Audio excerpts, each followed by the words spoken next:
So, hello, everybody. It is me, Demetra K, and I am sitting here with Donovan, the recovering Democrat Sadiq. And it is the Demetra K podcast where we promote Black love, knowledge, and understanding of all things that go on in the Black community to make us an even better people, with the emphasis on even. And so, today we are going to be talking about that of your president, not ours. Well, I guess it technically is, right? Mr. Joe Biden, and a tweet that he sent out the other day in regards to what he wants to do for Ukrainian, I guess, refugees at this point, right? And so before we get into it, Donovan, what say you? All right, you guys, good morning. Good morning. If you guys are in traffic, sorry for you. Gas prices continue to go up. They have no answer to what these corporations are gouging the people. And that's what they're saying. A lot of this stuff is because these major corporations are taking advantage of the fact that this is a crappy administration and the president cannot control gas prices. That is not in his wheel. But yeah, great topic we're going to talk about today. So you guys, please like, share, and subscribe. You can also catch us on all of the podcast formats, iHeartRadio, Spotify, Spreaker, and so on, so forth. And if you guys are listening and you got a Cash App, PayPal, Venmo. Bitmo, all that stuff. Venmo, please, if you feel so kind, go ahead and donate. So let's get into this because this is a very important thing, especially when it deals again with not just Black people, but everybody in general, where our tax dollars are going. Absolutely. All right. So the tweet that I was telling you about the other day by that of President Biden, it says, "We will make sure Ukraine has weapons to defend against the invading Russian force. We will send money and food and aid to save Ukrainian lives. We will welcome Ukrainian refugees with open arms." Okay. He's not sending them back on planes? Huh? He's not sending them back on planes? No, he said Ukrainians, not Haitians. Okay. Oh, okay, got it. So, as you guys may or may not know, maybe I'm as a Freudian slip of the tongue, but Russia has invaded Ukraine, and they are basically devastating the country of Ukraine. All right. With that being said, it is said that about 3 million people have fled. Ukrainians have fled Ukraine up to this point. And so they're looking for various places to go, Poland, and a whole bunch of other places that are surrounding them. And I don't know if you guys saw the interview. Well, it wasn't an interview. I guess it was some sort of a press conference with Poland's president, and Kamala was there, and she was asked about, will basically the United States be accepting refugees? And she kind of looked at him, was like, I don't know. What do you think? So she didn't know how to answer it. So I guess this is again, she flubs a simple question again. So this is Joe Biden's way, I guess, of saying yes, and we will welcome them with open arms. I guess he's probably trying to clean it up because Kamala did, in fact, fumble the question, and it was really embarrassing. But it's not unusual for Kamala to go to different countries' press conferences with other leaders and not really know how to answer the question. All right. And so, again, the Ukrainian people are looking for places to go, and it is not unusual for the United States to accept refugees. Recently, we saw that of Afghans come over here on planes, and they were put up and given money and just completely taken care of, right? Now, I guess you're saying, well, from a humanitarian standpoint, that sounds really good, right? Well, it doesn't sound really good when you live in a country where there's so much despair going on already. And so that country happens to be the United States, right? So let's just take the refugee situation with the Ukrainian people, right? Well, you have refugees here, maybe not refugees, but let's call them the unhoused population, aka homeless people. So let me give y'all some statistics here. So it says that the average life expectancy of a homeless person is about 50 years. So they live about 50 years old if they're on the streets. 61% of homeless persons are men and boys. 20% of homeless persons are kids. 42% of street children identify as LGBT. It says New York has 1/5 of all U.S. sheltered homeless. It says the homeless problem is on a downward trend, is what they're saying. I don't know how true it is, especially with the economy going the way it is. Now, this was from last year, just to be clear. And so lastly, it says here about 40% of all homeless people are Black people. So about 4 out of 10 people that are homeless are Black. So that is disproportionately more than anybody else, being that we make up about 13-14% of the population, whatever statistic you happen to believe. Yeah, it's kind of like the prison population. We're 70% of the prison population, but look at how small of a number we are within the country. So it's alarming.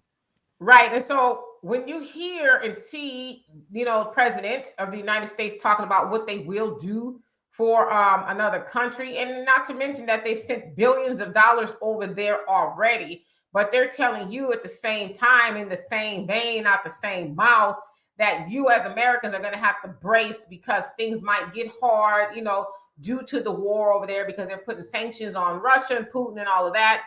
And so things may get tough here. Basically, you're going to pay more gas prices, food prices, and whatever else may go up, right? More rent. It's getting crazy.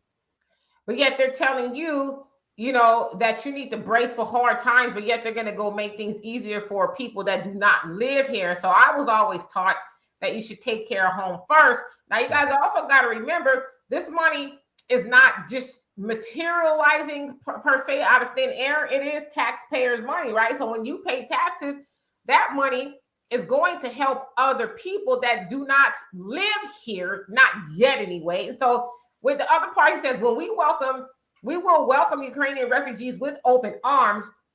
So what you're saying is you're going to have them come over here.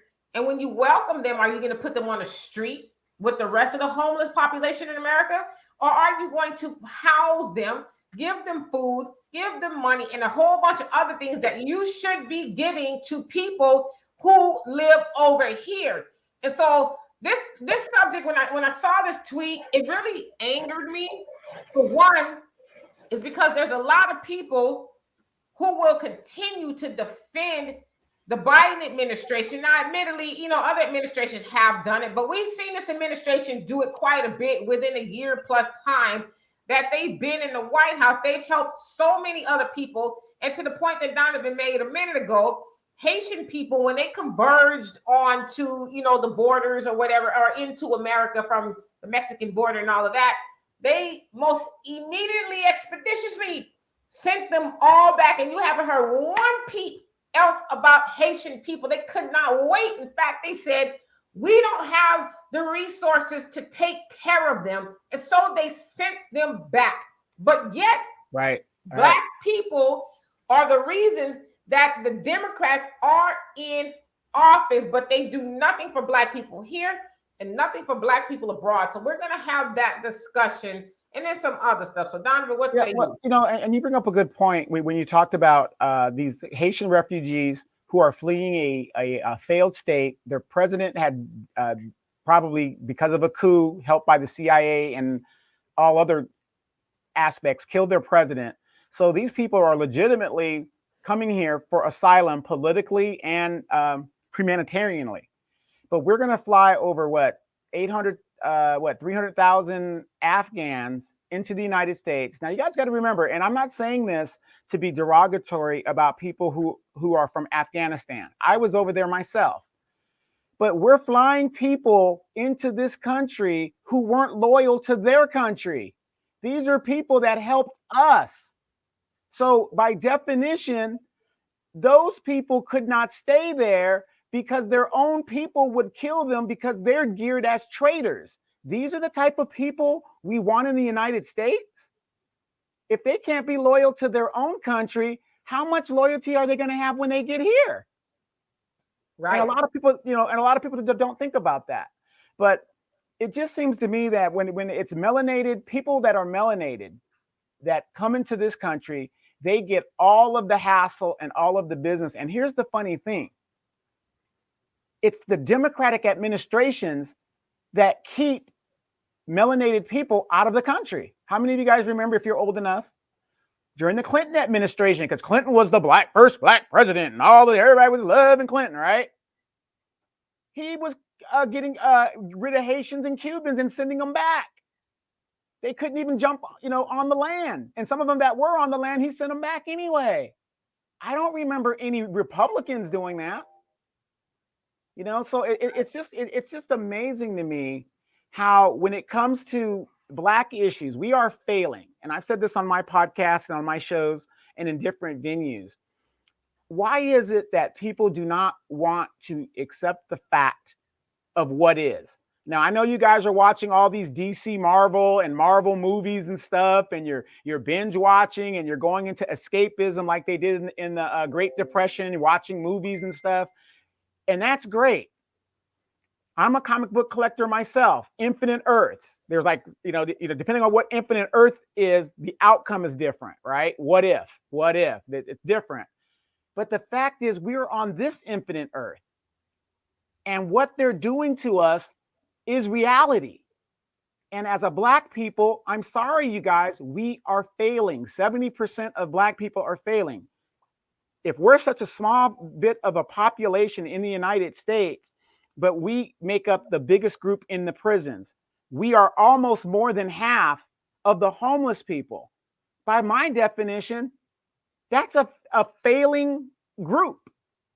So, we really got to wake up and see that this Democratic people party that's for the people, I have yet to see it in my lifetime where these people are showing they are for the people. I go back and I think about what LBJ, Lyndon Baines Johnson, said.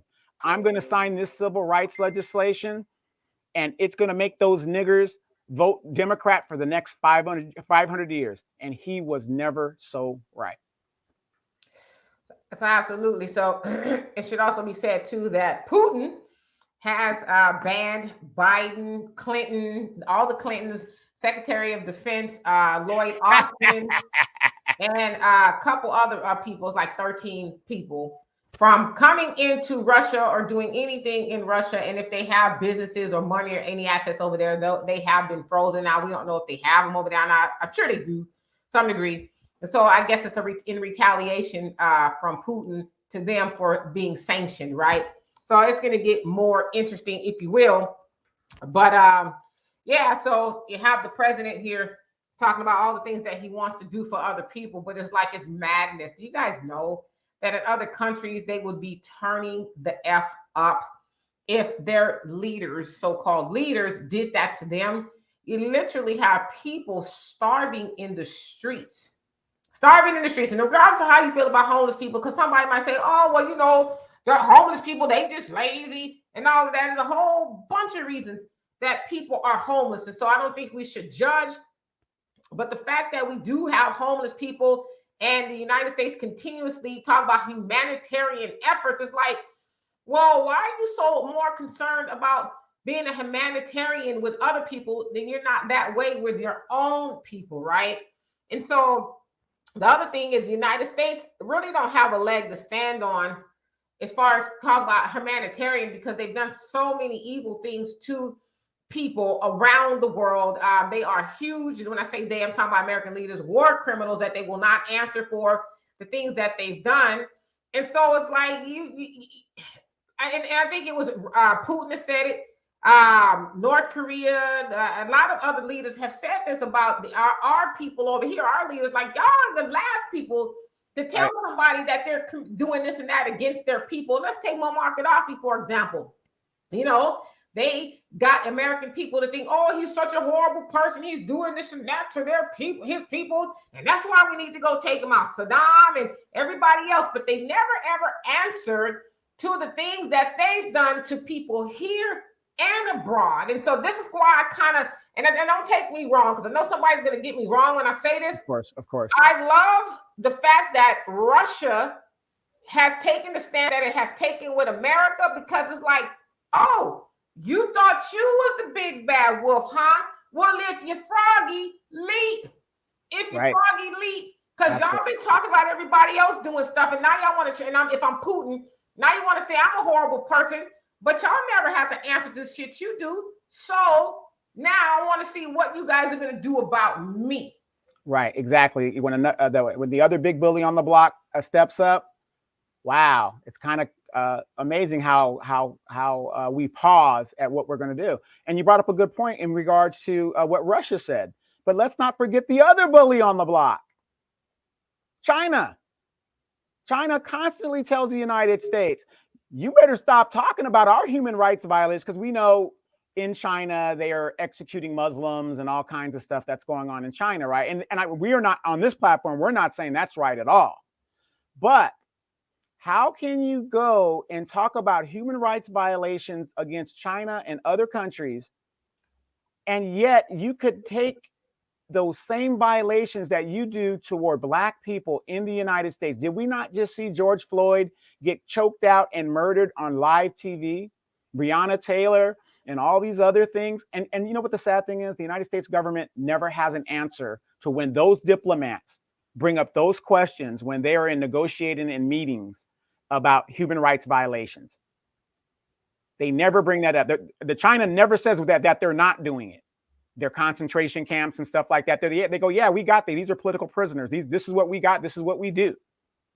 We're not going to stop. We are going to purge, and we're going to do our tribal thing, whatever they're doing over there. But when when that same question goes back to the United States, they have no answer. How do you say they're literally watching Black people being shot down in the streets, murdered and brutalized by police, and the United States government, be it Republican or Democrat, have no clear-cut answer to why that is going on? Right. And the other thing, too, is I think people need to ask themselves, does Russia have nuclear weapons? Does the United States have nuclear weapons? Yep. And you know who got together with Russia to decide to help talk Ukraine out of having their nuclear weapons? It was the U.S. and Russia. Right. They both got together to do that in 1994. Clinton had a summit, and Clinton was, successful in helping Russia talk Ukraine out of their nuclear weapons. And so here they are all these years later. But I don't know if you guys heard Biden say, because he was there in the White House too. I mean, as a senator. But have you heard anybody say, well, the United States at the summit, the NATO summit or whatever it was, talked Ukraine out of their nuclear weapons along with Russia. So they all three got together, and the United States and Russia were complicit in having them get rid of their nuclear weapons. So here they are, not being able to sustain an attack from Russia, and they probably wouldn't be able to anyway because they're a lot smaller, but they have nothing of any significance to protect themselves but United States. So maybe, I don't know, that's why the United States is maybe feeling a little bit of guilt, but it's like, well, you guys kind of helped Ukraine get in that situation in the first place. But back to my point about the United States being a bully and not wanting to own their portion of what they do to people, right? And so it's like, so y'all mad at Putin, and then y'all putting these little sanctions on him, but it's like, you're not really saying why. You know what I mean? Not really saying why. And the other thing is, as Putin said, y'all wasn't addressing my concerns that Ukraine decided to, go in with NATO, and that was a concern for them. So it's like, now that I've gotten froggy and I bleep, now everybody's calling me a bully, but he's like, well, who really is the bully here? And to be speaking of China, mm-hmm. China's like, he asked China, to help him with drones and different things. Yeah. And China's like, well, we want to help, but we don't want sanctions too. So I don't know if they're going to get involved. But isn't that funny? And when everything comes down to it, it comes down to the money. It comes down to the money. Absolutely, money. But it's just amazing. And then our Black bootlick politicians, you don't hear them talking about the Haitians anymore and the disparity that is going on with our immigration policies. You don't see them talking about that. But you look at the Hispanic caucus, they're constantly speaking up for their people's immigration policies, the Native Americans and all this other stuff. And people say, Native Americans, you guys don't know what you're talking about. Native Americans are Americans. Well, yes, but they have standing treaties with the United States. So they have basically what is called an open border policy because they are native here, but they are their own people. So they are kind of like being their own nation. So it's kind of like you got to treat them as if like they're from Mexico or some other country. So, but they just have an open border with us. So, I'm just concerned as we continue to fail. You heard the Black politicians say a few things, then you heard nothing of it. And then we've got the Brittany Griner situation. Sheila Jackson Lee came out and said a few things that made her look popular for a second, and now you don't hear nothing about it. These politicians have the bully pulpit of the national press. That's why in 1966, the Supreme Court ruled that a elected official can't sue its constituents, because if I came out and I said something that was a total lie against that representative, they have the power to utilize the press to refute everything I'm saying. So this is why some of these things are going. But this goes to show you that we have no friends out here.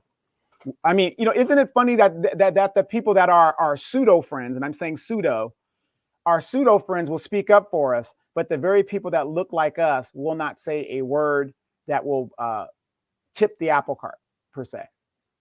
Absolutely. And also should be said too, just kind of giving a little bit more history, that the Clinton administration offered Ukraine a lot of money to help dismantle their nuclear weapons. So it was more than just saying, hey guys, just get rid of the weapons. Right. They actually paid them, like I think it was 175 million plus to help get rid of the nuclear weapons. They also, through NATO, were promised that they would have protection by Russia, Britain, and the United States. And so now that the protection is needed, the United States is like, well, we're going to do some, sanctions, but we ain't going to run in there, because they know that Putin is with the stuff.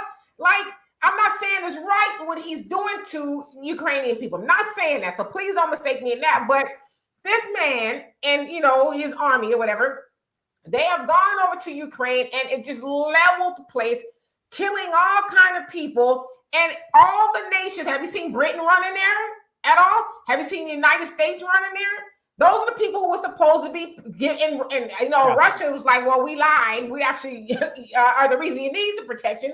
But you don't see those people who promised them that we're going to come in and help. And they're just like, well, we're going to do these sanctions and all this other stuff, but we're not going to bring people to help you. And so people need to really understand what is going on here, because we as Americans, we keep falling into the narratives that they write for us, that these other countries are bad and this, that, and the other's going on, but they always leave out their part in why things are the way they are around the world. And the United States is notorious for destabilizing governments. That's what they do. And you ask yourself, why are they destabilizing government? Is it because they're bored and they're just bullies on the playground? No, there is something there. Like you said, there's uranium, from what I understand, in Ukraine, and different other the resources around the world. There's a lot of resources in Ukraine.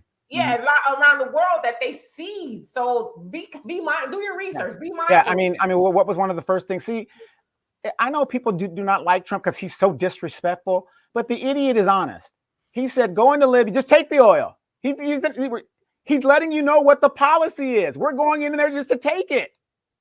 We're not going to pay you for it. We're not going to go into no mega deal to where you benefit from. We're going to go in there and take it. And here's the crazy thing, Demetra. Isn't what Putin, if you agree with him or if you don't agree with him, isn't he using the same playbook that the United States used to invade Iraq, who had nothing to do with 9/11? Yeah, it's the same playbook. Oh, well, you're brutalizing innocent Russians and stuff, and we're going to go in there. Oh, Saddam has weapons of mass destruction, and he killed all his own people, the Kurds, and we're going to go in there and set him up. How the hell can we? And we were over there for 20 years bombing the crap and murdering all of these people, and nobody's been brought to justice, by the way, even though the World Court has asked Condoleezza Rice, Dick Cheney, all of these people are wanted criminals. And now here we are trying to tell another nation that is using the exact same playbook that we used how to conduct themselves in a moral and modern, civilized manner of war. Isn't that crazy? And the other thing too with NATO, I mean, they signed on to that. They signed on to the wait, and not just NATO. Look at the European Union, which is separate from NATO. There's a European Union military force as well, and they're supposed to keep the peace in Europe. Right. So they signed on to the agreement between, Russia, Britain, and the United States. They said, oh, it's a good thing or whatever. And, just the mere fact that Putin, or one of the mere facts, I guess, that Putin thought that Zelensky and the Ukrainians were going to, we got a little feedback there. Got it. That they were going to form an alliance with NATO, set them off, in addition to, him saying that they got some Nazism going on over there. So, and we kind of seen that materialize a little bit as well. Yeah, because a lot of people don't understand. Putin has been saying for years, the problem is when Poland joined the NATO, that was a problem for Russia because now you've got a NATO force on their border. And that was his biggest thing. Russia does not want NATO favored countries on the border. And he's been saying that for years and years and years. And now Ukraine has wanted to join NATO. And right now, I think Biden said that, maybe in the future, the U.S. policies maybe in the future, we'll see what happens down the road. But they have applied for membership into NATO, which is another reason. And I don't know why the news doesn't let the American people know that. Scratch Putin's ass to make him get froggy and say, oh, well, that was one of the biggest things that they wanted to be into the NATO circle of countries. And he wasn't having it. Absolutely. And so some of y'all might be wondering why I have this hand behind me. It's a hand of a Why do you have that hand? Why do you? Well, I have that hand is because what about us? What about us as Black people? And I know that the United States helping Ukraine with all the stuff, and they're actually giving them water and things. It's like, wait a minute now. Don't we got cities here in America that have horrible water sources? I mean, I know that we do, right? But you're making sure that people over there have, good drinking water and potable water is what they call it, that you can use. Can I clarify? Most of your bad water is usually where Black people or poor people live. So yeah, it doesn't really affect, the white folks and stuff. So right. So this hand is, to ask the question, what about us as Black people, right? Again, especially with this administration, we as Black people are the reason that they are in office. When I say they, I mean Biden, Kamala, and everybody else are in office. And we continuously get nothing at all. Nothing, when I say nothing, nothing specifically for Black people. They tell us what they can and cannot do for Black people. They have this lift every voice plan that's supposed to be for Black people, but it doesn't even really mention Black people much at all. And when we talk about Black people, we're talking about specifically, right? We want reparations. We want criminal justice reform. We want qualified immunity to end for police officers who murder Black people wholesale. We want better education. We want gentrification to stop, redlining. We want all of that stuff, right? We want to have and really concepts that really don't cost a lot of money, other than the reparations. All this, the other stuff that you just named, it's just a matter of them. They have the legislation to do it, to pass it. There isn't a lot of money to do these different things. See, and I think the biggest problem is if it costs money for us, they don't want to do it. And that's why reparations is a big thing. They don't want to do it, but they can do the George Floyd bill. It is not that if it costs money for us, they don't, because see, for them being the powers that be right now as white people to say, well, we're going to give you reparations, then they have to admit that they come from a horrible ancestry gene pool themselves, right? Also, as the Honorable Elijah Muhammad said, that if the master gives you equality, then he is no longer seen as the master. So the master's not going to give the slave per se equal rights or any equal footing at all. And so they know too, giving us money is going to close that wealth gap. It's going to close us being dependent on everything here in America. And that is specifically toward, to me, the Democrats, because we know Republicans don't want us to have it to some degree. They just don't, right? We're not surprised by that. But what is the Democrats' reason? Why don't the Democrats loudly profess we need Black people to get reparations so that they can close the wealth gap, so that they can have equal this, that, and the other? You know why? Because it's a game in Washington between the Republicans and the Democrats. Ping the pong. Democrats need Ping pong.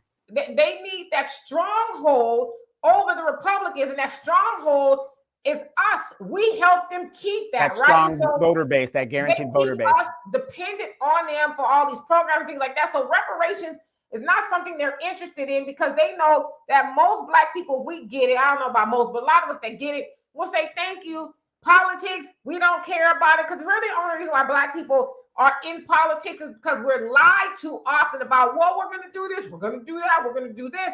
But if we had our own money and everything else, we wouldn't really even care about politics. Just like the Asian community, they care about it, but they don't need a Republican or a Democrat to do anything for them, because they are a self-governing community. They have their own money, they have their own business, culture, they have their own thing. Yeah, they have a whole bunch of stuff that they're not dependent upon politicians for. So it's not that, to me, it's not even really about money. It's about control. We want to keep that proverbial carrot dangling in front of Black people always, right? So to me, it's not about we don't have the money. It's about control. We want to be able to control them. Right, but what is it going to cost them to do that? We're talking trillions of dollars in reparations. They're giving trillions of dollars away every year. And that's what I'm saying.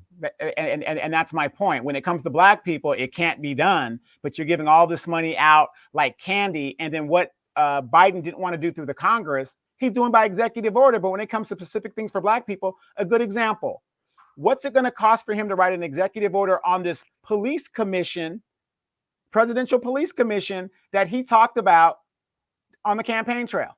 That doesn't cost any money. It's a law. He could do it. Doesn't want to do it. But see, this is where I see the difference in the Democratic Party. Wasn't most of your Klan members Democrats? Oh yeah, hell shit was. Right. The civil rights movement, who fought against the civil rights fighters more so than any other party? Democrats. Absolutely. Democrats. So if you look at the structure, and I'm just thinking out loud, if the KKK and racist white groups basically are formed from the Democratic Party and they have Democratic ideology, they fought for the South and they believe the South is going to rise again and all that stupid stuff that they believe in. They have a structure where they say, well, we can't enslave them anymore, literally, but we can enslave them economically. And that's what I see the Democratic Party doing. Like you said, dangling that carrot and keeping us in a form of servitude and at a level to where we can't do, most of us can't do for ourselves. And a good example on your Sunday show, there are people, and not just your Sunday show, but other shows we do. There are people that will big up the Democrats because they give them stuff. But remember, if you're going to be in Section 8 housing, you have to make a certain amount of income. And everybody knows somebody who refuses to make more money or do better for themselves, because if they did, they would lose their stipend of their housing or their food stamps or whatever. This is being done by the Democratic Party, not the Republicans. So no, absolutely. So I mean, and so it's not an issue of them not having the money. We see they have the money. It's really about control. And the thing is, we continue to vote for them. I mean, I don't know how many slaps in the faces that this administration especially has to give to not just the American people, but shit, Black people. How many slaps in the faces do we actually need before we say, okay, now I get it? And one thing I would say too is, I am noticing that there are a few more Black people waking up, although there are still a lot who are holding on to the Democratic plantation like nobody's business, right? They're still defending them, but I'm to the point to where I don't even talk to those people anymore. Like, get behind me, devil. Never talk to me again. Like, I'm not going to continue to talk to you and, have these conversations with you because you know better at this point, but yet you still want to believe that, old Master Joe is going to do something for you. And even if he doesn't, why does he have to do something specifically? He's not the president of Dismantle. He's the president of it. It's the same argument we heard with, Barack Obama and everybody else, right? And so when you, as a Black person, continue to defend Biden, and you watch him say out of his own tweets, that we are going to welcome them with open arms. Hell, they don't welcome you with open arms. They don't welcome you. Matter of fact, he stood at his press conference, was it a week or so ago, or at the State of the Union, whatever it was, and he said, I'm going to fashion a committee to go after people who was defrauding the PPP loans. It's like, okay, I get it. People out there probably doing things they shouldn't have been doing with that, but is that where your focus is, to get more American people in trouble as you go out and help other countries? Is that really what's most important when y'all are making all these trillions of dollars to give away and stuff, but yet you want to go after people who didn't even take nowhere near $1 trillion? Like, make it make sense. Right. And then that PP loan thing, Donald Trump took the PP loan. All these corporations took the PP loan. I don't see him going after them. He always goes after the low level people to do, and like I said, maybe they did the wrong thing. But, if the advantage was there and they didn't have the oversight, why are you giving out tax dollars and you don't have the mechanism in place to make sure that they don't get abused and taken advantage of? Yeah, I'm not making excuses for those people. I'm just saying. Nobody's making excuses for them, but it's more or less like, is that where your level of importance is now with all that's going on in the world? You still got people, when they took their child tax credit away, they said it instantly plummeted families back into poverty. It said it was helping families come out of poverty, but you took that away. Also, unemployment ended. So it's a whole bunch of things. Student loan forbearance thing ended. Yeah, so there's a whole lot of, things that were helping people during this, pandemic and things like that. And, that was snatched away. But you guys also got to remember that the labor market is bountiful, right? We got all these jobs out there. And so what they tell us, right? But my daughter says that she was on the internet a couple of days ago and she's seeing a lot of people saying, I've been applying for jobs. And she knows people, I've been applying for jobs. I haven't heard back from them. So it's like, what's really going on here? Do you guys need people or is this a ruse, right? But anyway, so it's like you got all they got all these jobs and stuff. And so what they're trying to do is, in my opinion, I was actually having a conversation with my younger brother, is that they are trying to starve people back into going to these low-level jobs. Now, when I say low-level, I'm talking about minimum wage and a little bit above, because you guys got to remember, especially Joe Biden and them, they are corporatists. And so they got all these friends with these corporations and these businesses, and they're probably sitting at dinner. Oh, man, I don't have nobody to work. My company is doing bad. I got, we have what we need except for people to work. And we got these lines and this, that, and the other. So they're probably saying, hey, is there something you can do? Like, you can take away this unemployment, take away these child tax credits. And exactly. If they need to get out there and work 2 or 3 jobs, then so be it. But the other thing y'all got to remember is working 2 or 3 jobs is not normal, and nor is it healthy. But guess what? When the machine, the one that owns the means of production, is rolling, it will not stop. It will grind you up and spit you out. It does not care. It wants to continue making money, even at the expense of people. And does anybody notice the biggest corporation in the United States, Walmart? You guys know that during the pandemic, did anybody notice during the pandemic that their self-checkout got bigger and bigger and bigger? Oh, yeah. They have less cashiers. I mean, you have all these lines, but maybe 2 cashiers that actually have people there, but the self-checkout got bigger. And because during the pandemic, nobody was going to work, I guess nobody was in a rush. So then you got used to doing it. And so whenever I go into these stores and I see this going on, I'm just like, wow, they have now perfected, and the pandemic helped it, to make people's mind accept the fact that you have just now automated your grocery experience and you have no problem with it. And so that saves the corporations millions of dollars.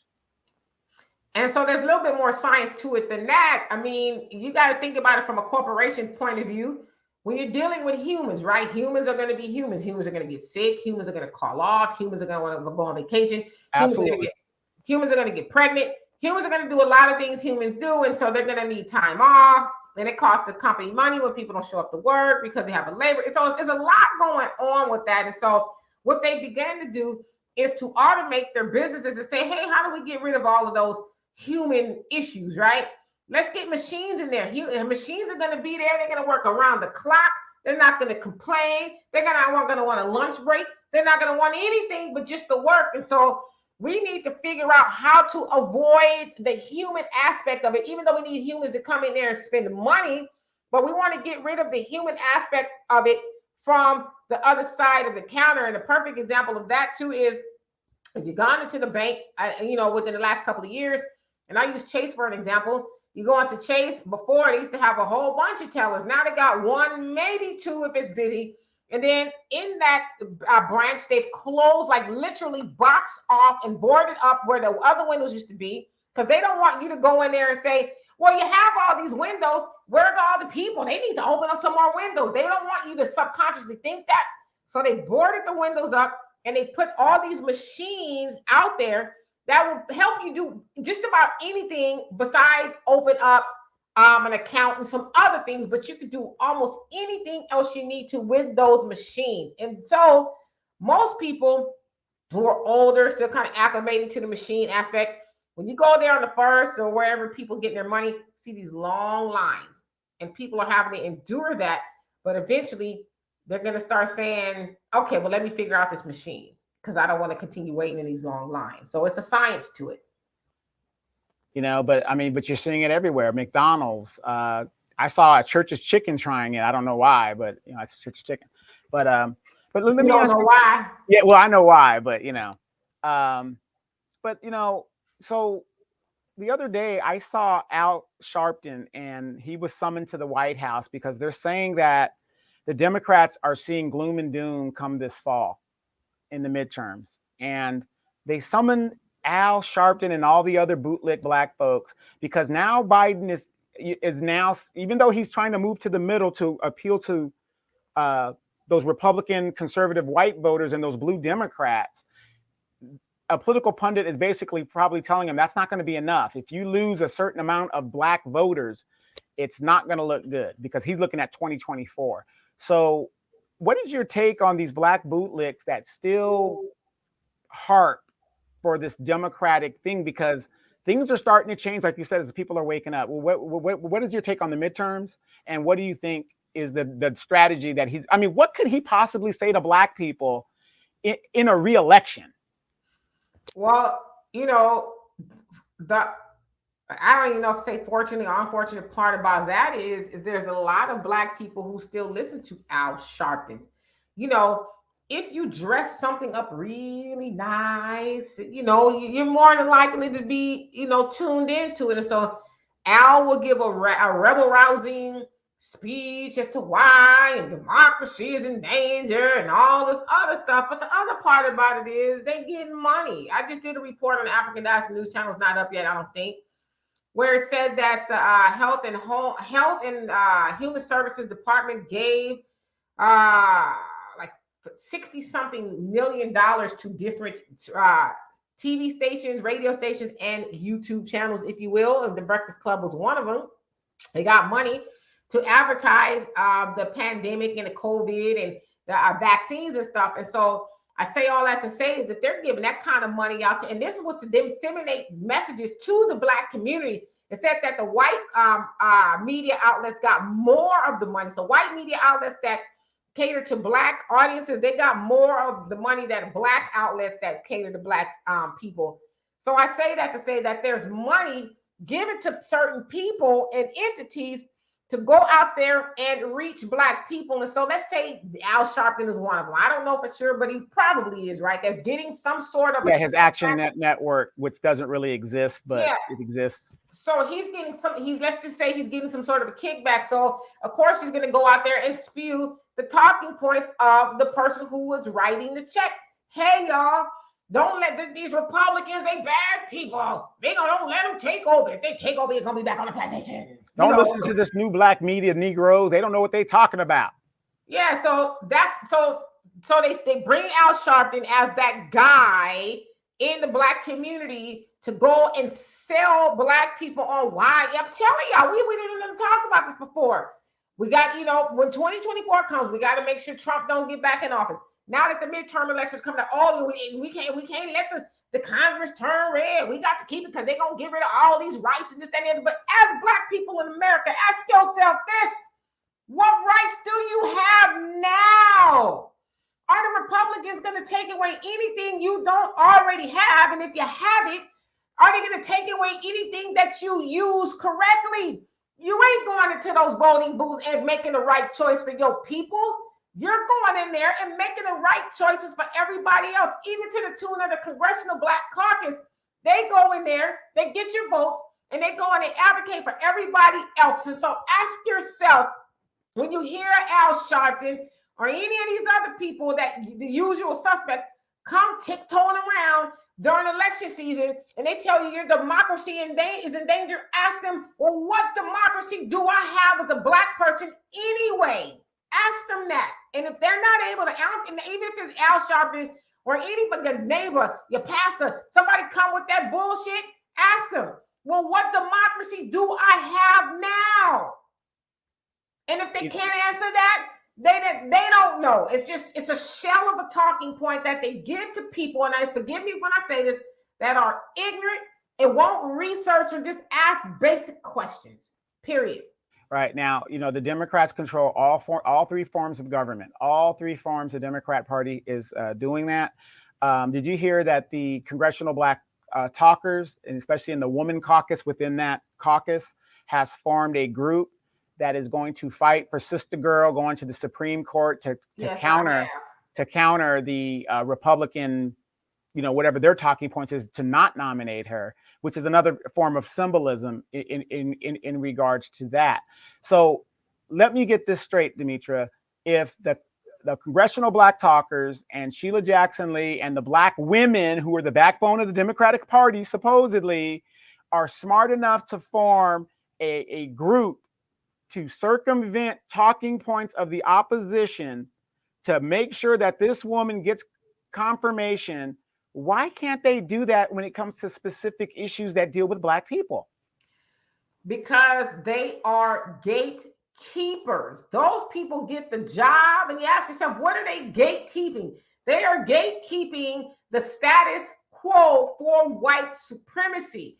They often hire and elect and promote and appoint black people to help them keep the other Negroes in check. We've talked about this before on here. Y'all can research it. The Big Six back in the day, Martin Luther King, John Lewis, I think Ralph Abernathy, and a couple other people that make up 6 people were paid by $1.3 million. This is 1963, I believe it was. 1963, $1.3 million collectively to go back to their communities and tell them, we're going to do a little something, but we're not going to turn up. Because as Malcolm X described it, he says that black people were pissed, what was going on in the country right before the whole civil rights thing really kicked off. And they were going to disrupt things like lay on LaGuardia Airport tarmac and not allow planes to land and things like that.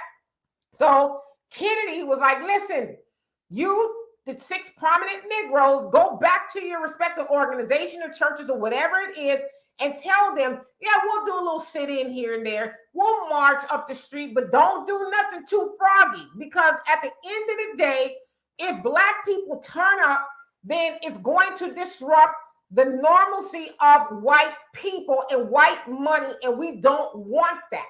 And so that's why it's important for them to get these little talking points and these strategy meetings together and try to get her appointed, because as we've looked at her record, we've already seen that she's probably not as progressive and helpful for black people as we thought. She is the police union's girl. They love her. Now ask yourself, anytime that the police union backs anybody black, especially a black woman, why?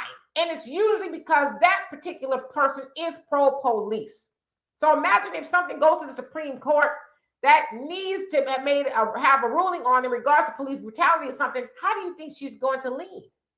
And it's been case law that a corporation, Lockheed Martin, discriminated against a group of black employees, and they actually won the case because Lockheed Martin wanted to settle with them, and she nixed the deal.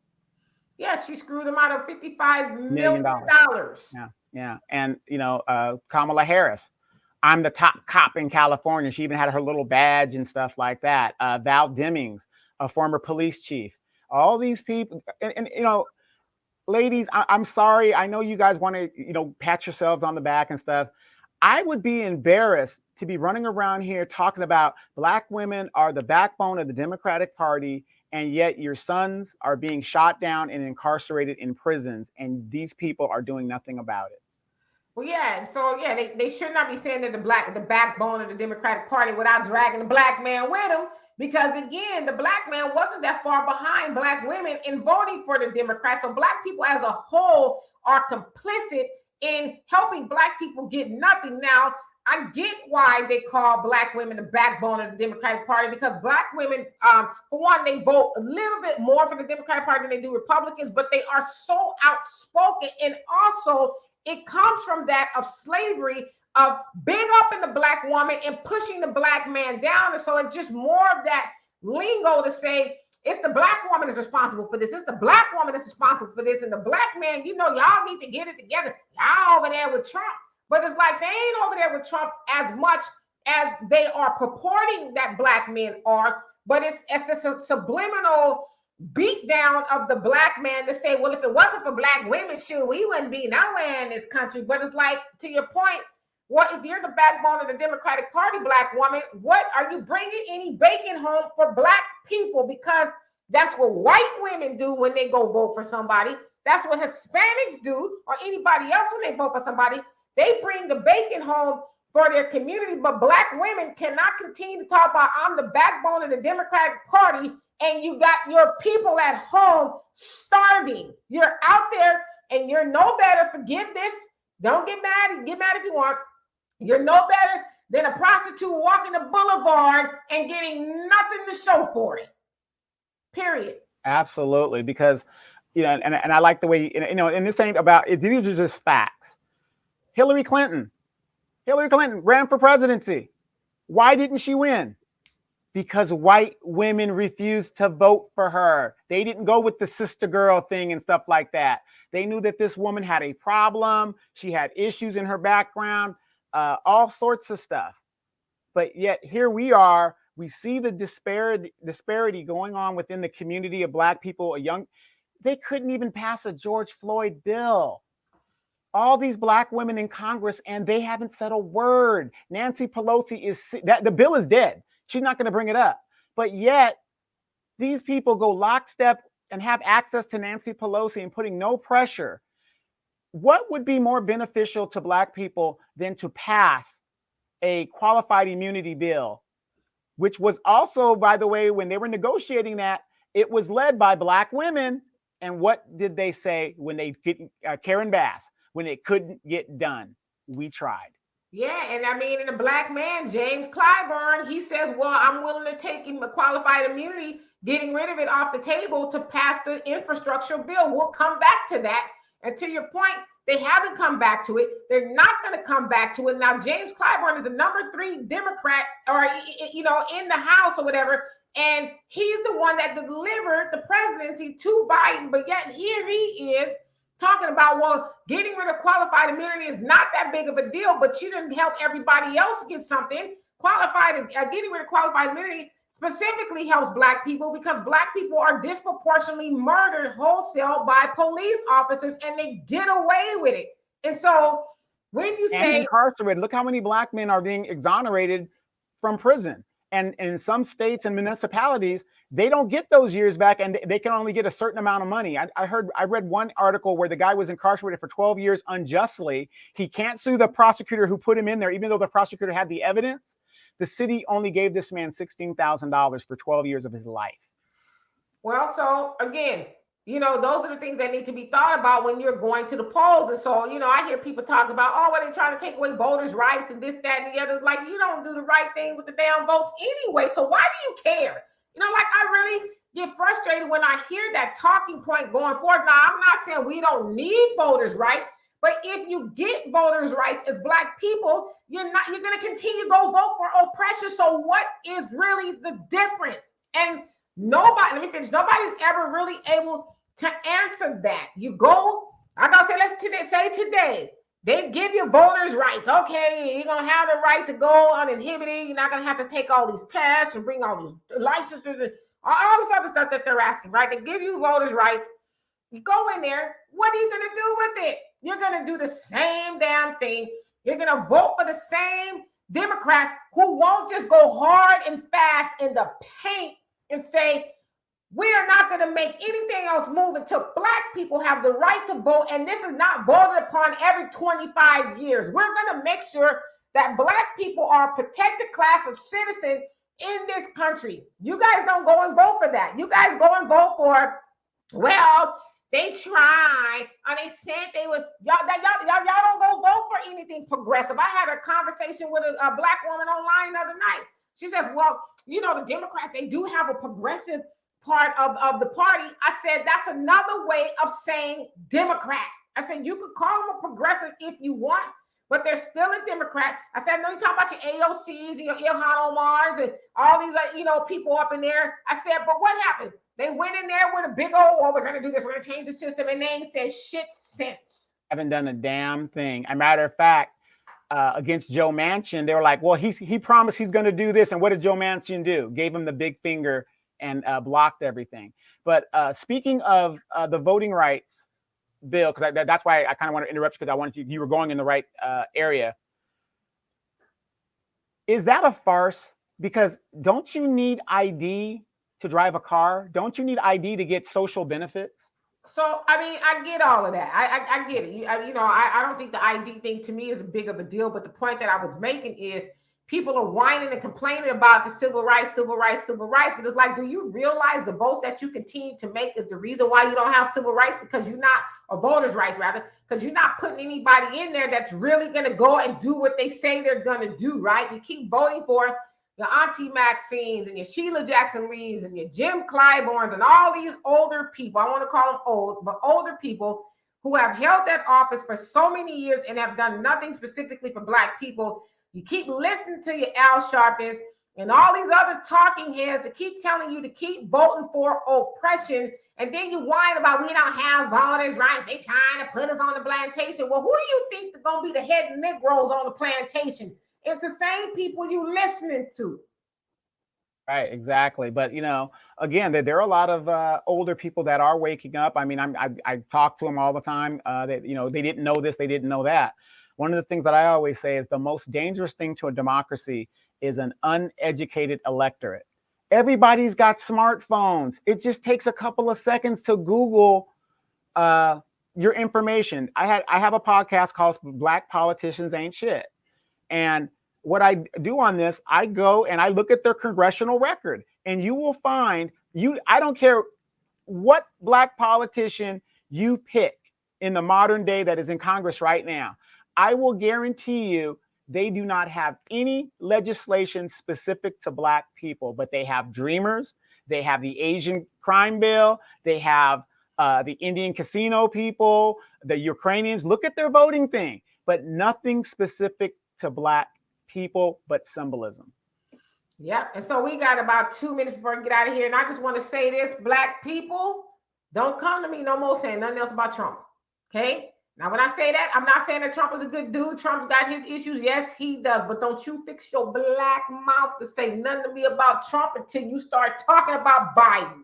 When y'all can talk about them in the same conversation as being the lesser of two evils. Remember, we was all having that conversation during the election season. Oh, well, you know, the lesser of two evils. I got to vote for the lesser of two evils. And we asked you to put some mathematics, some history to your vote and ask yourself then, who really is the lesser of two evils? And if you did not unequivocally come up with Joe Biden, then you didn't do your due diligence. And so now you're seeing with a year and so into presidency, his presidency, Biden's presidency, he has continued to thumb his nose at you as Black people and has not even been apologetic about it at all. And so don't bring up Trump until you start talking about Biden. That's all I got to say.